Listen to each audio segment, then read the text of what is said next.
Welcome back, everyone. Today we're going to talk about postoperative complications.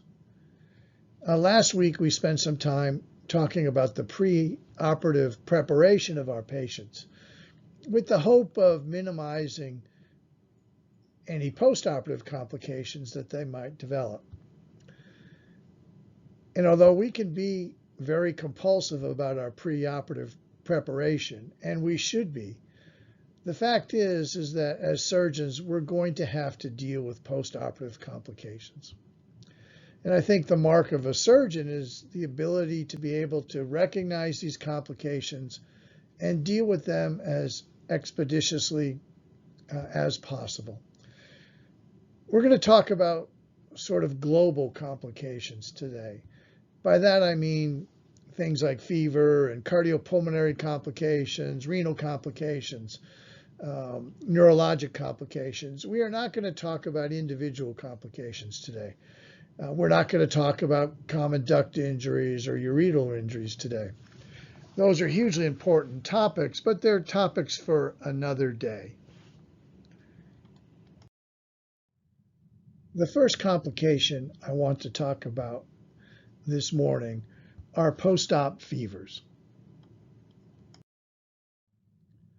A temperature greater than 38 degrees Celsius is really common in the first few days after surgery.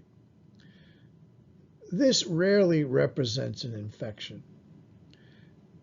As we've spent some time talking about, there's a cytokine release that's directly proportional to the degree of surgery or injury that's happened. And so if a patient's had a big operation, they're going to have a large cytokine release, and this is going to cause a febrile response. Sometimes this febrile response is also attributed to atelectasis, which we'll talk about in a few moments as well. And so we tend not to get too worried about temperatures until they persist. So a fever that persists for 3 or so days after surgery now demands an explanation. And the timing of when this temperature developed can really provide a clue to the etiology. An immediate fever is one that develops in the operating room or within several hours of surgery. This is almost always related to the underlying disease process. If you operate on someone with a bad appendicitis or a ruptured diverticulitis, then they'll have a strong inflammatory response from their underlying disease. I suppose some less common reasons should at least be kept in mind. Drug reactions are possible, transfusion reactions are possible. Malignant hyperthermia, fortunately, is extremely rare. But these are all very unusual reasons for an immediate fever. Almost always it's going to be just related to the underlying disease, the reason that we did the surgery. An acute fever is one that's defined as developing within 3 to 7 days of surgery. And these type of fevers are always going to demand an explanation. Things like pneumonias, wound infections, anastomotic leaks, line infections are all possibilities, and they will have to be investigated and ruled out as circumstances dictate. Every once in a while, there can be a non-infectious cause of fever in this time interval as well. Pancreatitis can occur as a result of biliary surgery or a post-ERCP type complication. It can be an early sign of DVT or alcohol withdrawal as well. But acute fevers are pathologic. They demand an explanation. Subacute fevers occur within about 1 to 4 weeks after surgery. And so most of these patients will have been discharged from the hospital. They may be at home or they may be in a LTAC or rehab type facility. The most common reason for a temperature in this time interval will be a wound infection or a deep space abscess. But infections like C. difficile commonly occur in this time period as well. And if the patient was discharged home with a central line, that's something to keep in mind as well. A delayed fever is defined as a fever that develops outside of 1 month post-surgery.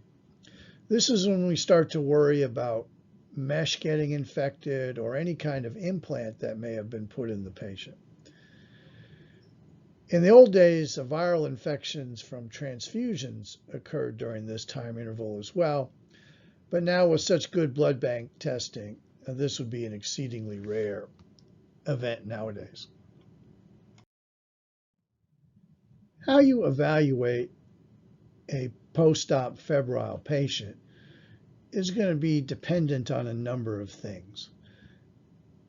The timing of the fever, what the underlying disease process that the patient has, the surgery that you did, your own clinical suspicion about what might be going on, and of course any relevant exam findings. All of these factors will be put together and you'll come up with a differential diagnosis about what might be the most likely things. I don't think any test is specifically required in every patient. I think you'll want to order tests based on what you think is the most likely problem that this patient is having. I will say, however, though, if a patient has had abdominal surgery, especially if they've had an anastomosis, and there's nothing obvious on exam or their chest x-ray is negative, then ultimately they will need a CT scan to rule out an abscess or leak. The management of a post-op fever, of course, will be directed towards the cause. Wound infections have to be opened and packed. Abscesses need to be drained. Occasionally, a patient is going to require re-exploration if it looks like an anastomosis has fallen apart, for instance. Central lines should be removed if in any way possible. Antibiotics play a role in our patients, but they're usually an ancillary role. For the most part, source control is going to be our major concern. Tylenol is always appropriate for fevers. It will make the patient feel better. Okay, let's move on and talk about cardiac complications. I think this is the most important topic that we'll go over today. Cardiac complications are a big source of morbidity and mortality in the general surgery patient population. And so it's really incumbent on us to be able to recognize these, manage these appropriately, and know when to get the appropriate help, which will usually require a cardiology consult. Let's first talk about myocardial ischemia and infarction. The first point is that about 30% of the general surgery population has underlying coronary artery disease. And a post-op MI in this group is associated with about a 30% mortality rate. So MIs post-op are much more dangerous than they are, let's say, in a patient who presents to the emergency room with an acute MI. Ischemia results from an imbalance between myocardial oxygen supply and demand. And the general surgery patient gets hit from both sides of this equation. The stress response of surgery, especially a big surgery, leads to increased catecholamine secretion. Epinephrine will cause increased myocardial oxygen demand because the heart will be beating faster and it will be working more efficiently. But all of this requires more oxygen. In addition, especially in the first couple of days post-op, Our patients may be hypovolemic, they may be anemic, they may be relatively hypoxic, and all of this will lead to decreased myocardial oxygen delivery. And so you put these two things together in the face of a fixed obstruction with some degree of coronary artery disease, and it's easy to see how our patients are quite the setup for a post-op ischemic event. The risk of a post-op MI is greatest within the first 48 hours. This makes perfect sense given what we just talked about. Epinephrine levels sort of peak around this time, and so the myocardial ischemic demands will be highest here. Also, anemia and hypoxia may not be fully resolved by this time either. Our patients are usually taking pain medicines during this time interval. They may still be under the influence of their anesthetics. And so for this reason, the classic MI symptoms that we learn about, the crushing substernal chest pain that radiates down the left arm or to the jaw, almost never occurs in our patient population. Our patients might be short of breath. They may have unexplained tachycardia. They may have a new onset arrhythmia, or they may be persistently hypotensive in spite of what we feel is adequate fluid resuscitation. If you suspect that your patient is having an infarction, then the diagnostic tool is a serum troponin level. This is a biomarker of cardiac necrosis and has largely replaced CK-MBs. An EKG will always be part of the workup as well, but keep in mind the classic ischemic EKG changes will only be present in a minority of our patients. So we may not see ST segment elevation. There may not be pathologic Q waves. There may not be a new bundle branch block. And so a relatively normal EKG does not rule out a myocardial infarction.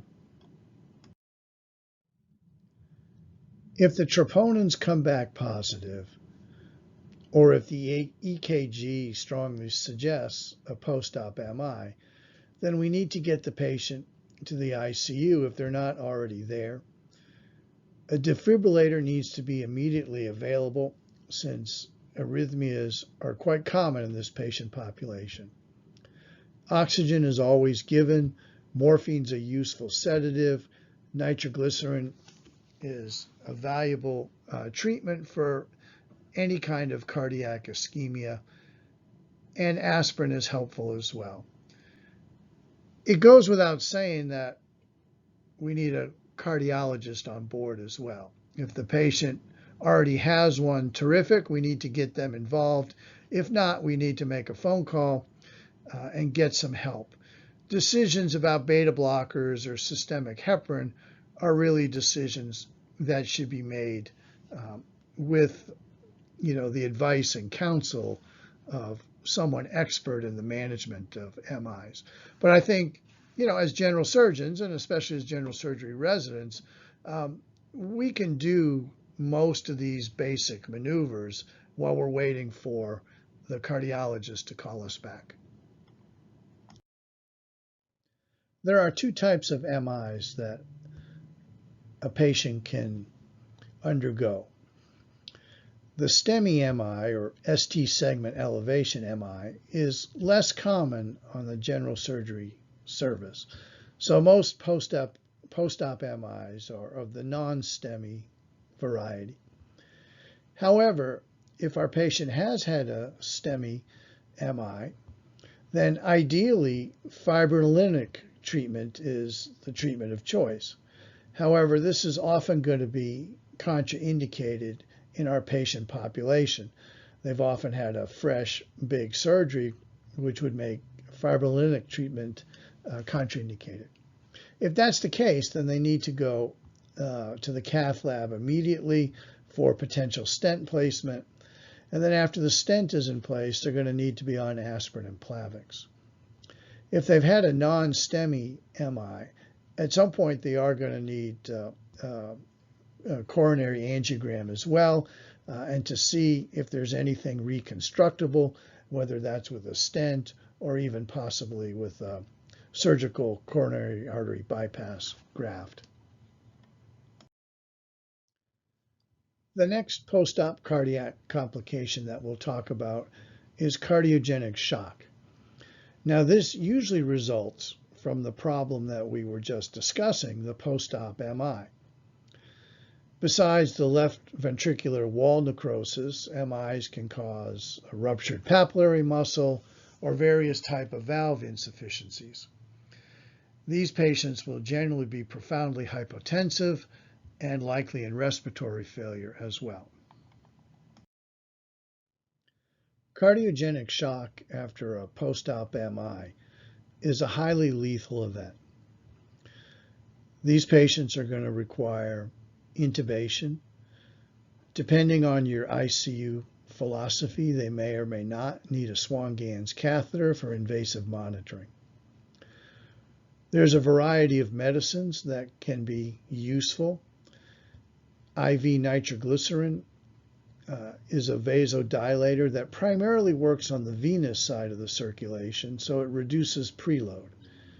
Whereas nipride or nitroprusside works primarily on the arterial side of the circuit, and so it's a very potent afterload reducer. Both of these are quite valuable in the failing heart. Dobutamine is an inotrope. It will work to increase cardiac contractility, but this is a double-edged sword because dobutamine increases myocardial oxygen demand, and the failing heart may not be up to that task. Some patients may well require an intra-aortic balloon pump. This works as a mechanical afterload reducer, and some patients ultimately, in a more heroic type situation, might require a left ventricular assist device or even possibly emergency coronary artery bypass grafting. Cardiac arrhythmias are also a common postoperative complication. Sometimes these will be picked up on routine monitoring if the patient's on a telemetry unit or in the ICU. If the patient's on the floor, they may complain of palpitations or their heart skipping a beat. Some patients will complain of shortness of breath. Others will complain of dizziness when they sit up or try to go walking. More seriously, some of these patients might be hypotensive, or they may be having frank cardiac ischemia as well.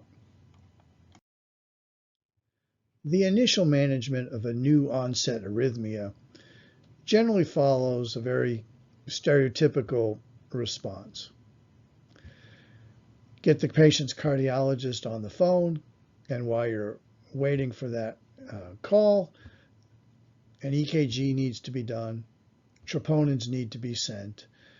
If the patient is not already in a monitored setting, they need to head in that direction. We want to know how bad this arrhythmia is from a performance standpoint. So is there evidence of ischemia or heart failure, hypoxia or shock, and send some blood for electrolytes as well. Arrhythmias can be broken down into two broad groups. There's the tachyarrhythmias, which are by far more common, and then there's the Brady arrhythmias. The problem with the tachyarrhythmias is that the ventricle might be beating so fast that it can't fill effectively.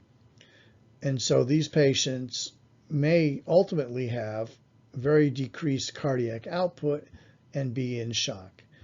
If that's the case, then the management has to be immediate cardioversion. Tachyarrhythmias can be further subdivided into two groups themselves. There's the supraventricular arrhythmias, and then there's the ventricular arrhythmias. Afib is by far the most common supraventricular tachycardia that we see in post-op patients. It's very common on the thoracic surface following chest surgery. It's common in COPD patients as well. In general surgery, it's reasonably common to see this develop around post-op day 2 or 3.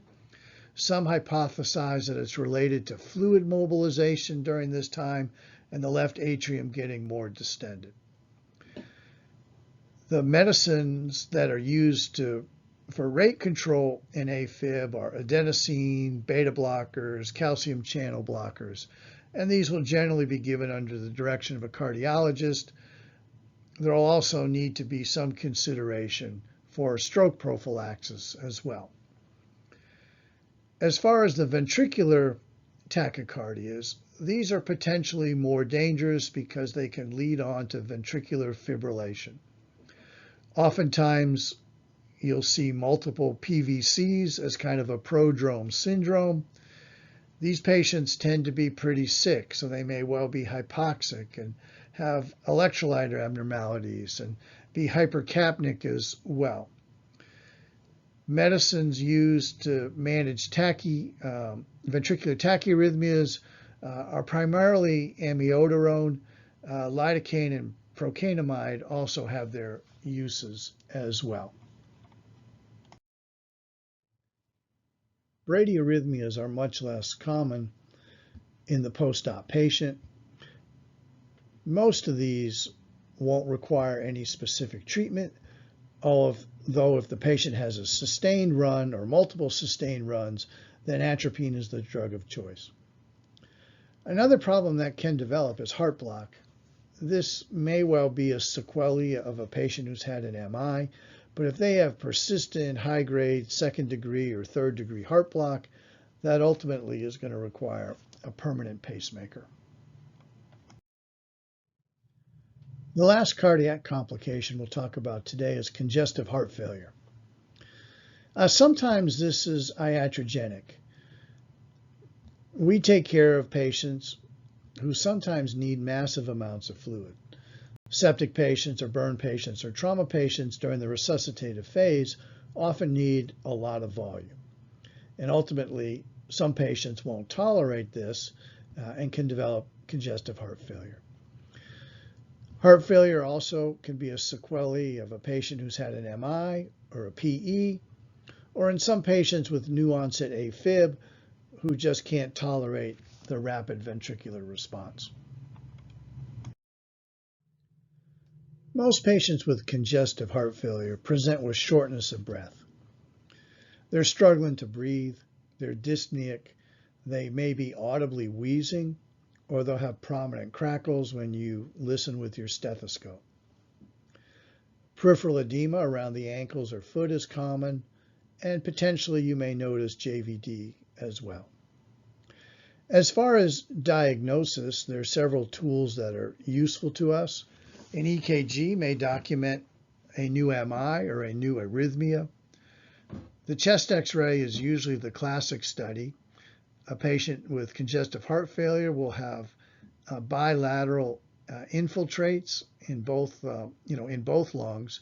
They'll have cardiomegaly, often have bilateral pleural effusions as well. An echocardiogram is also a valuable study. It will document an ejection fraction. It can comment on any wall motion abnormalities consistent with an MI, and can also assess valve function as well. The management of congestive heart failure follows two separate paths. The first is that we need to get rid of the excess fluid that the patient has on board. So this would be through diuretics if the patient's kidneys are working, or potentially dialysis if they're not.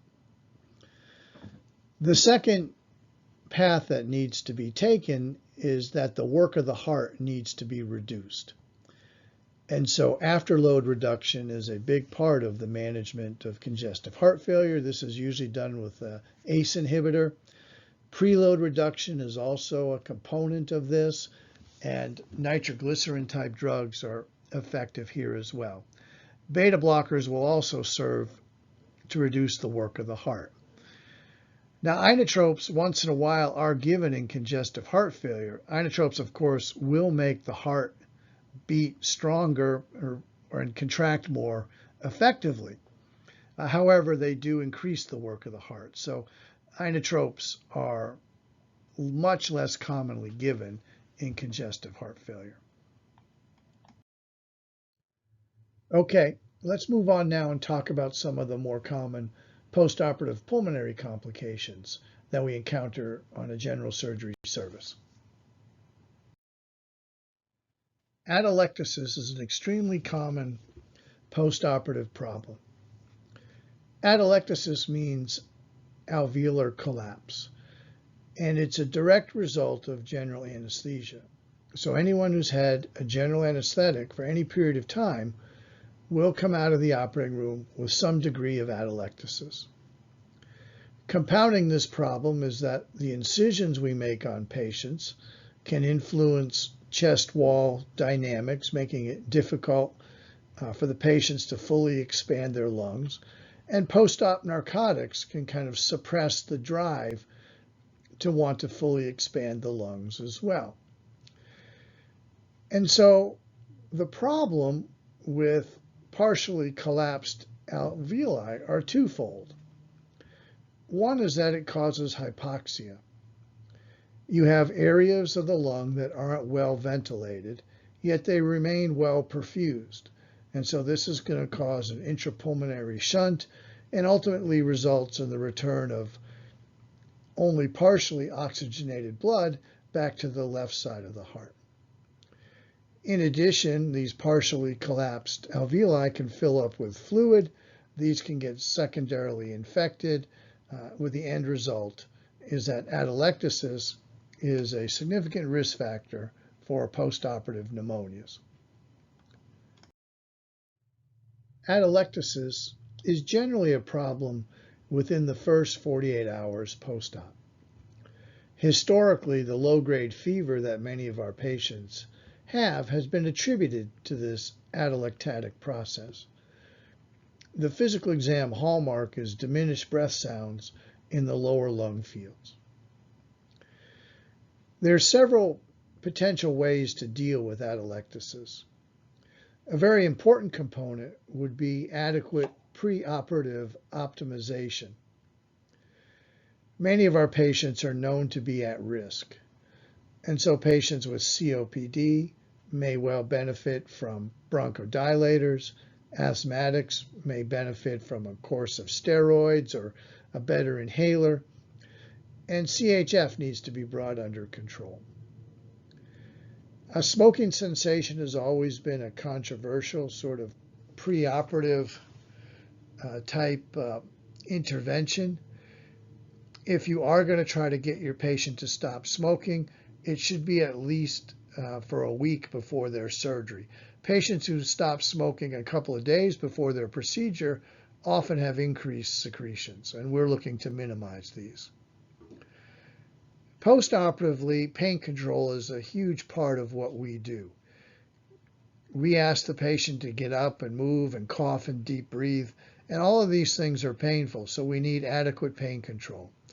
However, if the pain control is too good, then the patients will lose their drive to breathe. So we need to find the sweet spot there. Incentive spirometry is a mainstay of postoperative care. I would only say that spirometers work only if they're used. And so just ordering them isn't enough.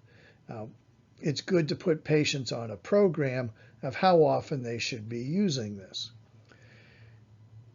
Surgeons have always been big proponents of early mobilization.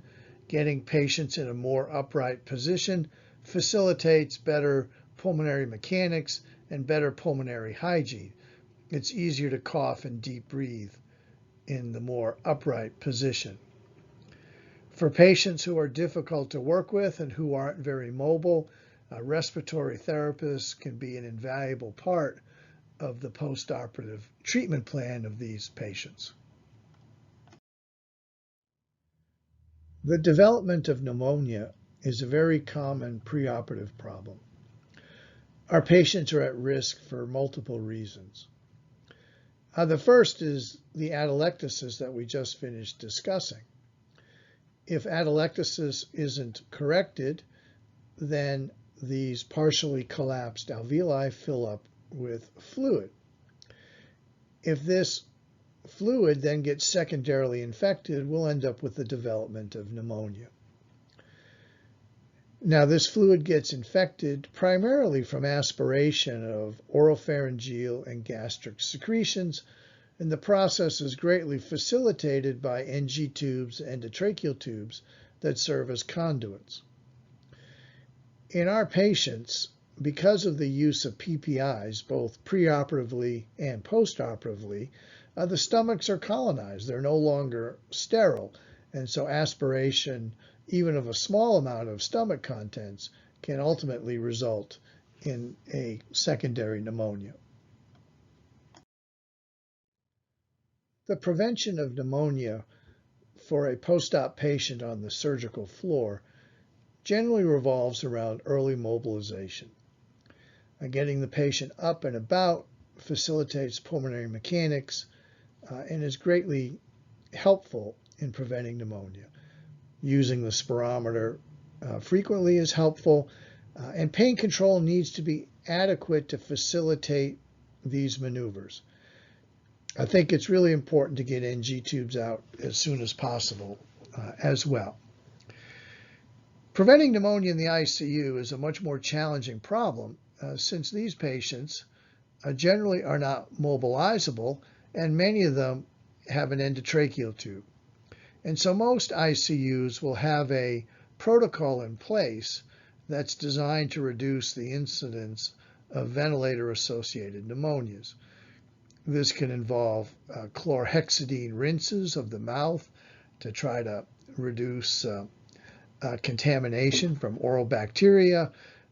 Proper endotracheal tube care and frequent suctioning are sort of the mainstays of these protocols. It goes without saying getting the patient off the ventilator at the soonest possible opportunity would be critical here, but so many of these patients are going to be, intubated for a period of time. In low-risk patients, it may be possible to swap out PPIs for sucralfate, and this may minimize the amount of colonization of the stomach in this patient group. Once a patient develops pneumonia, they're generally systemically ill. They'll often have a high fever, anywhere from 103 to 104 Fahrenheit, and their white blood cell count is often north of 20,000. They'll generally have infiltrates on chest X-ray, but rarely will it be a classic pneumonia lobar pattern. It's really important to get an adequate culture, and this can be somewhat challenging because you have to get down deep into the lung parenchyma. And so if the patient's intubated, this can require tracheobronchial aspiration or even bronchial alveolar lavage. But it really is mandatory to get an adequate specimen so we get the right bug. The management here is going to be good pulmonary toilet. The respiratory techs are going to be critical, as is the ICU nurse if the patient's in the unit. Frequent suctioning is going to be very important. And then the patient's going to have to be started on broad spectrum antibiotics until the cultures come back. Then the antibiotics can be more tailored. What antibiotics you choose initially is going to be highly dependent on what is typically growing in your particular SICU.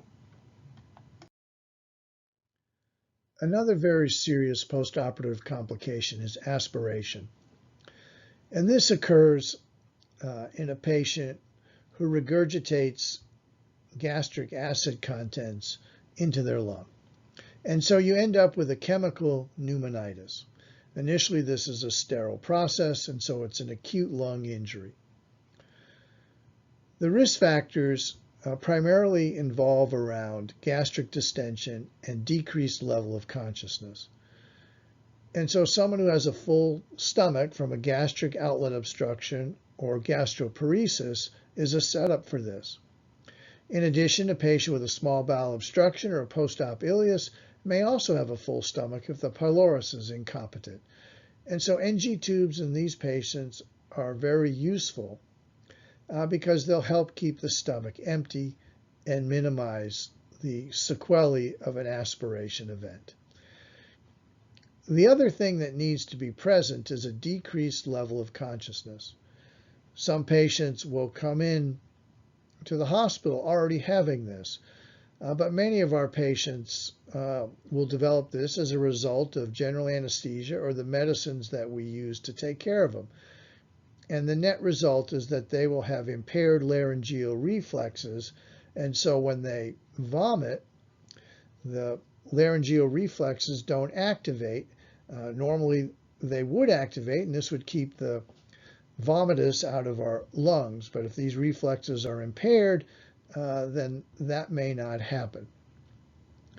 In addition, the supine position is dangerous for our patients as far as aspiration goes, and a very critical time is intubation.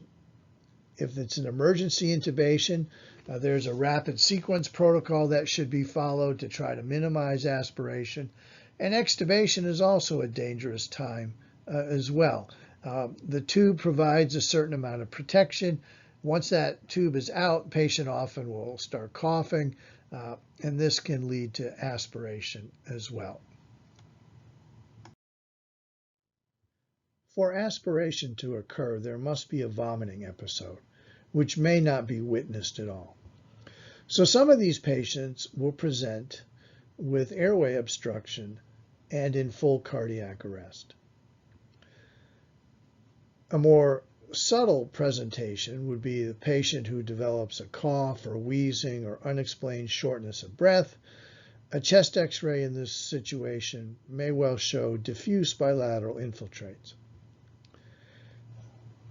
Aspiration may well progress to ARDS, and if secondary infection supervenes, then they will develop pneumonia as well. There are some things we can do to try to prevent aspiration. Before surgery, in elective cases, we ask our patients to be NPO 6 to 8 hours before the procedure. On the floor, if we have a patient with a bowel obstruction who has to come down for surgery, it's my opinion that they should have an NG tube placed before they reach the operating room. This will keep their stomach decompressed and hopefully minimize the risk of aspiration. In the OR, at-risk patients undergo the rapid sequence protocol, part of which involves cricoid pressure to prevent aspiration. Sometimes you'll even see an awake fiber optic intubation as part of this protocol. In the post-op period, we should do our best to avoid over-sedation.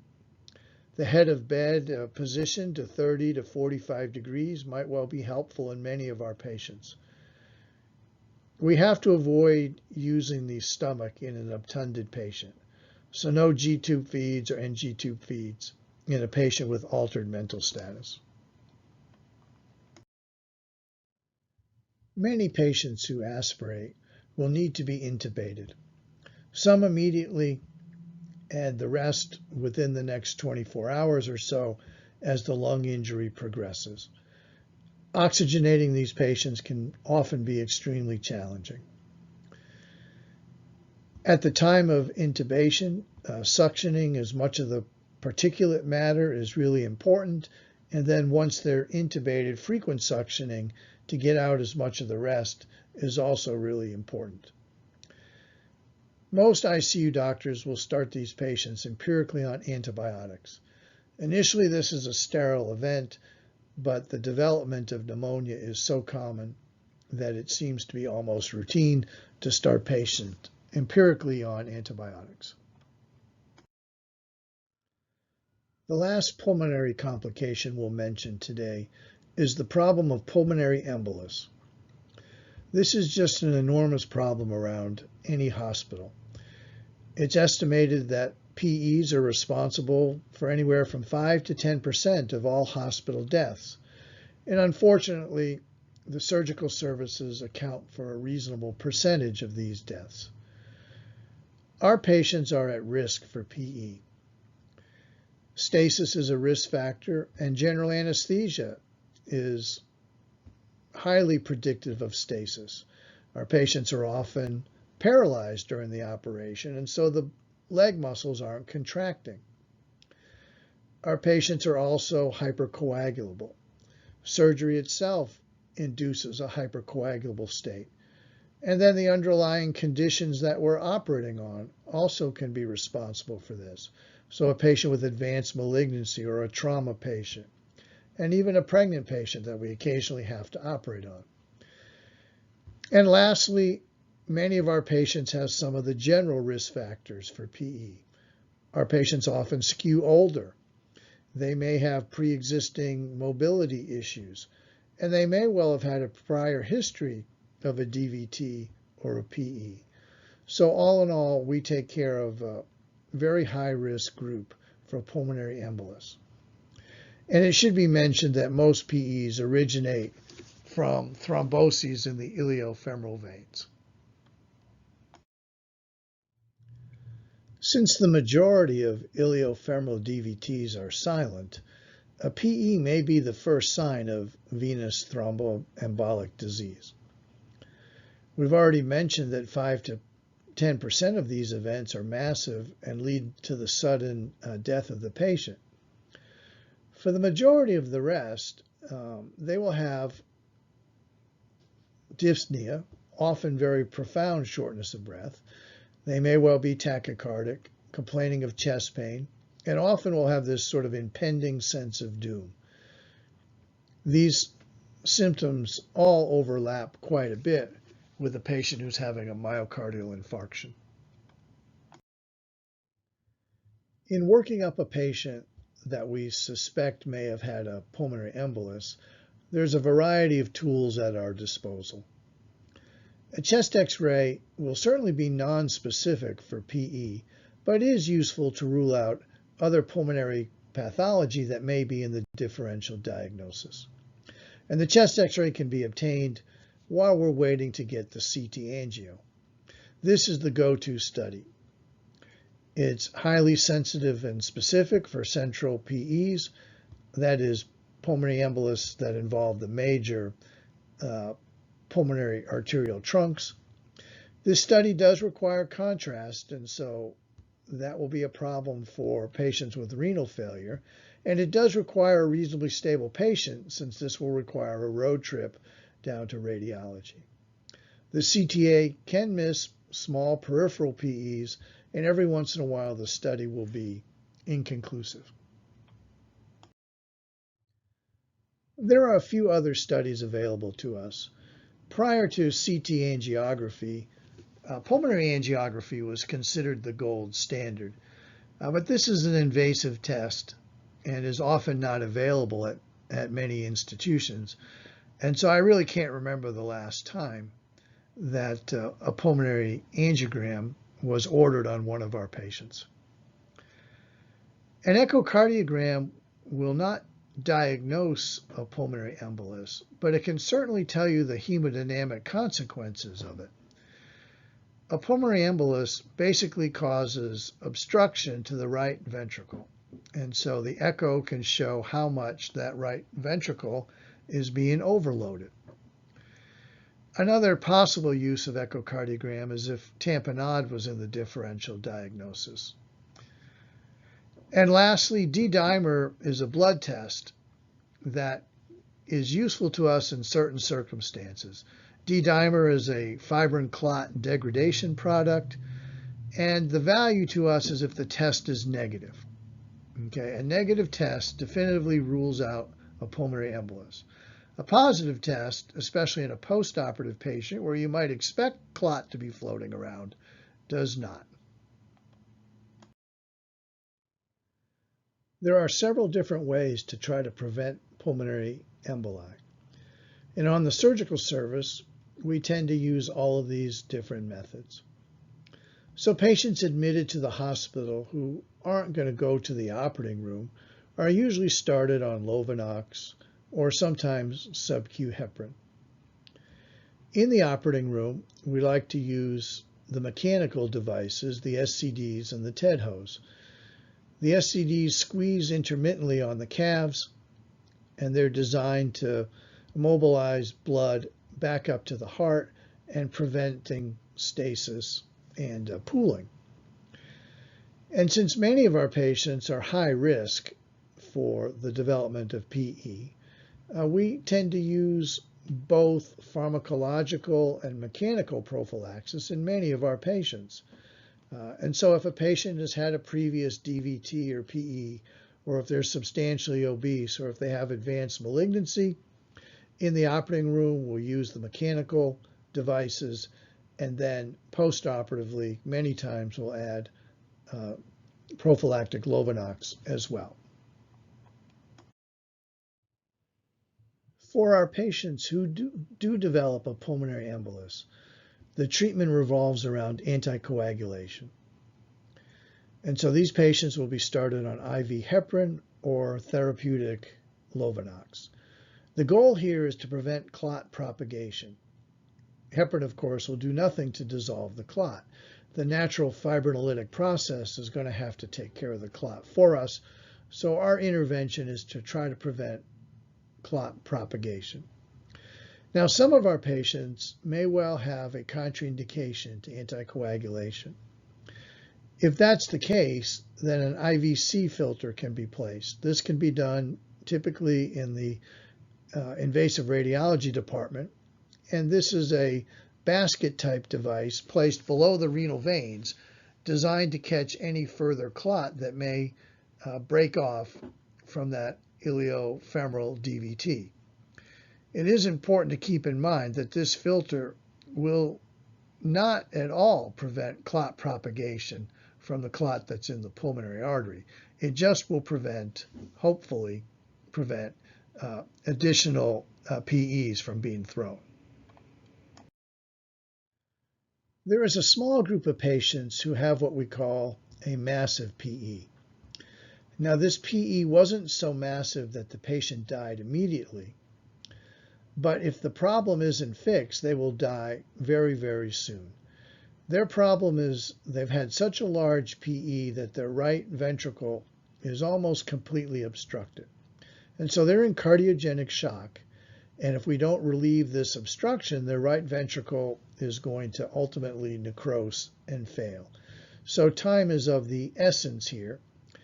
And the traditional anticoagulation won't help here because the clot needs to be dissolved very quickly. The natural fibrinolytic process takes time. These patients don't have that time. So there's a few sort of heroic last-ditch things to try. One is systemic thrombolytic therapy. This will dissolve the clot in the lungs quickly. But in many of our post-op patients, this is going to be contraindicated. Another approach would be transcatheter embolectomy, and this can often be done in the IR suite, and try to pull the clot out that way. In addition, it would be possible to leave a catheter in which you could potentially drip thrombolytics through.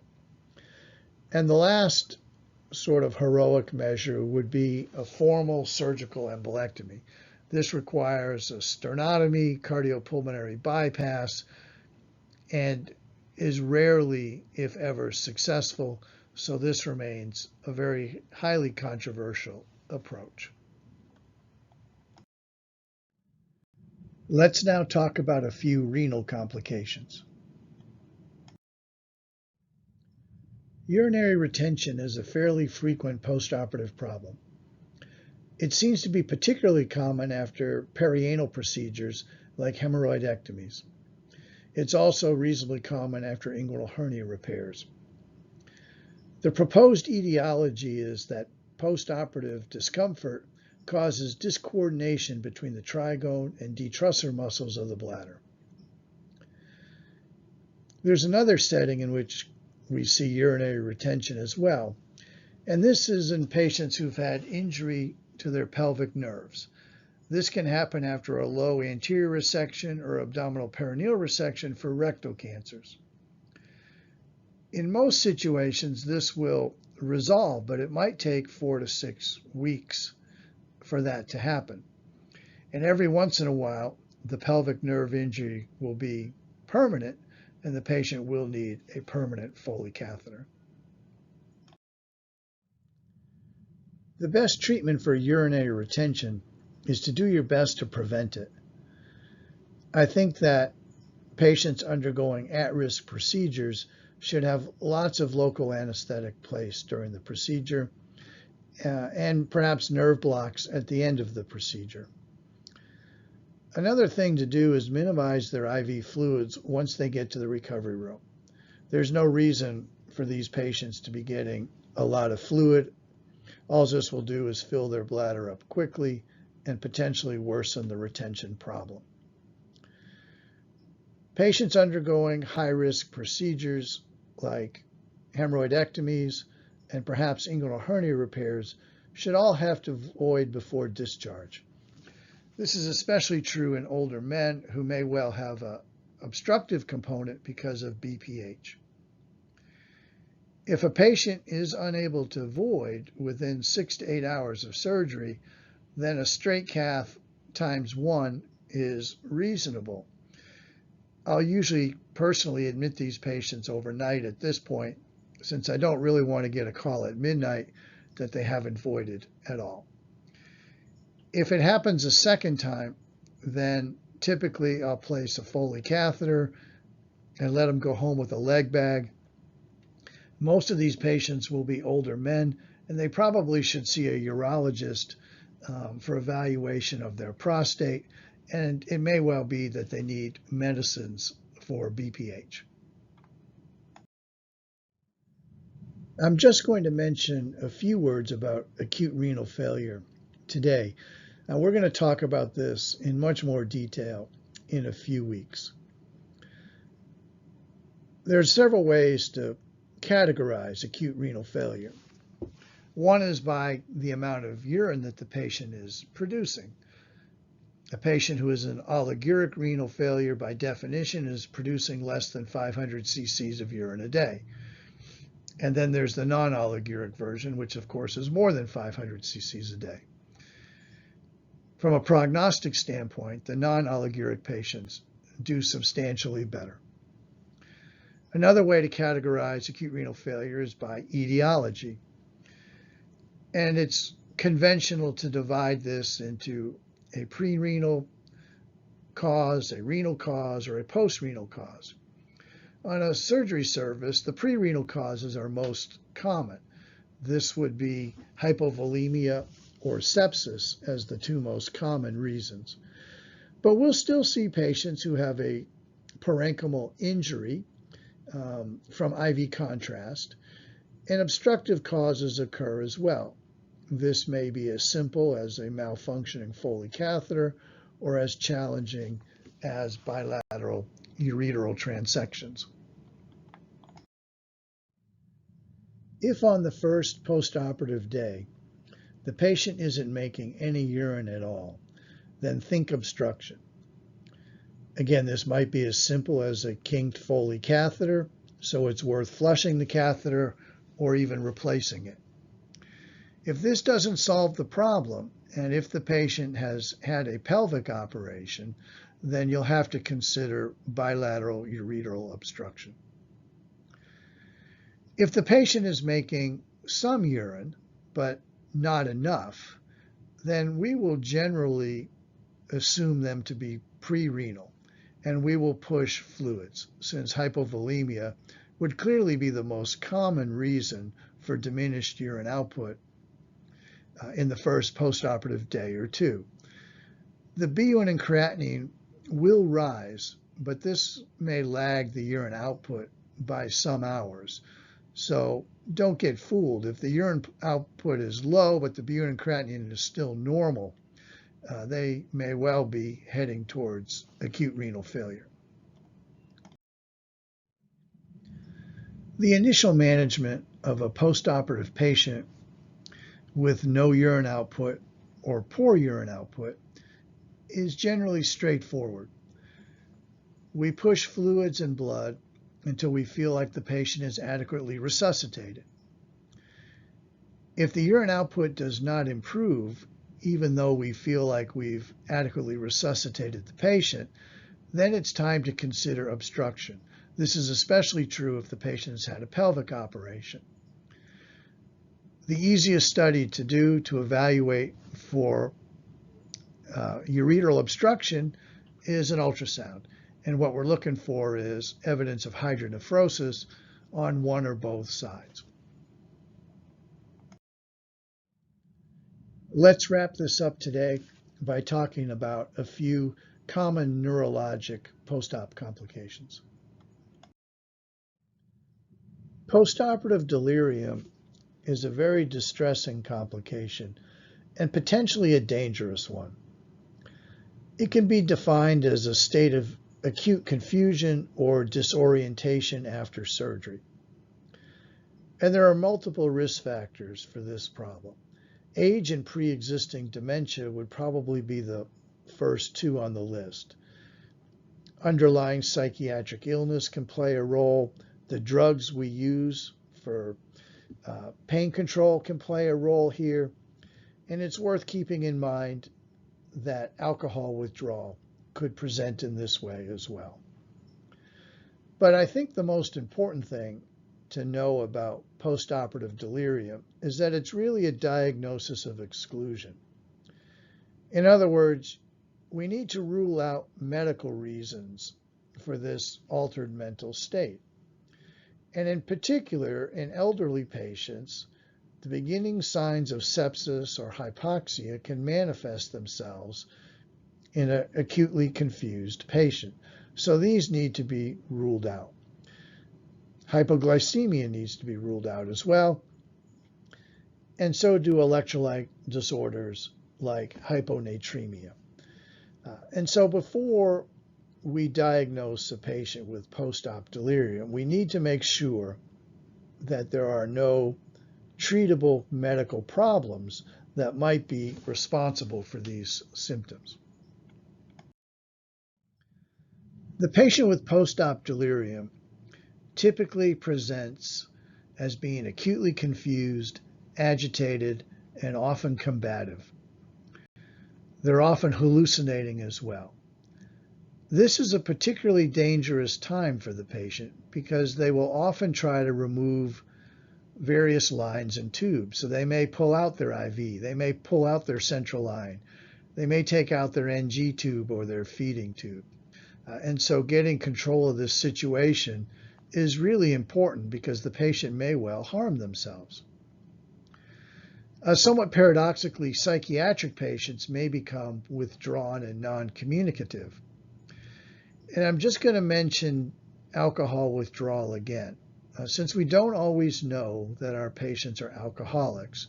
So in our acutely agitated or combative patient, if they also have a fever or a tremor, then we need to seriously consider whether they might be withdrawing.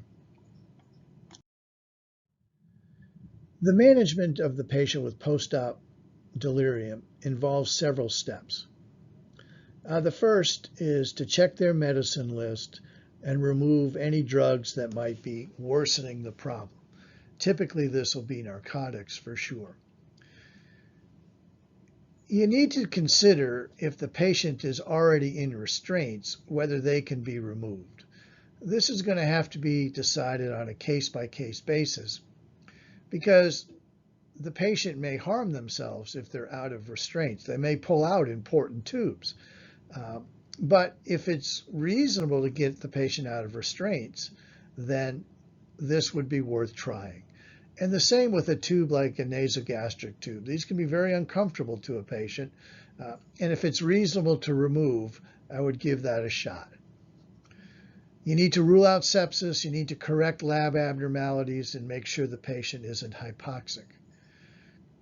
A sitter or family member in the room can be quite helpful to help reorient the patient. Once you've ruled out all the medical problems, then Haldol is the drug of choice. It has no cardiac side effects or no pulmonary side effects. It doesn't suppress the drive to breathe. I would never use a benzodiazepine in this type of patient unless we strongly believe that they're going through DTs. Benzos are sedatives, and this is perhaps the last thing we want in this type of patient. The last neurologic complication that we'll go over today involves TIAs and strokes.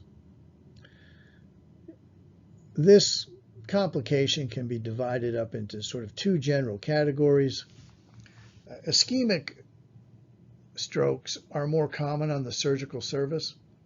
They can result from long-standing hypotension, or perhaps more commonly from emboli from patients with new onset or chronic atrial fibrillation.